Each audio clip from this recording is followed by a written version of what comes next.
Nicola Sturgeon, back on this topic, what she had to say today. Well, if you were expecting a date for another referendum today, that didn't happen. This was about refreshing the arguments for an independent Scotland, pointing to smaller countries and saying, look, they're successful, so an independent Scotland could be too.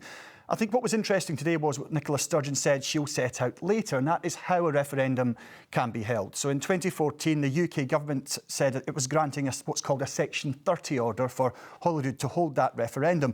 But the government has said now is not the time for that, as you pointed out, that it won't grant a Section 30 order. The First Minister today, though, suggesting there could be another way for it to be held. This is a UK government that has no respect for democracy.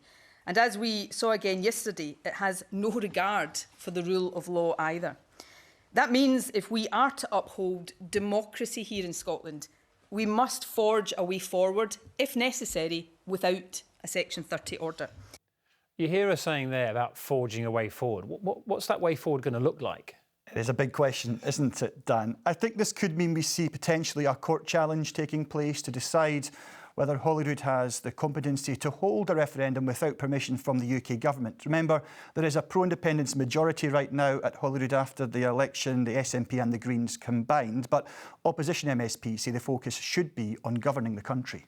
The SNP need to be using the powers they've already got to help people get through the pandemic and the cost of living crisis. And that should be their priority above everything else.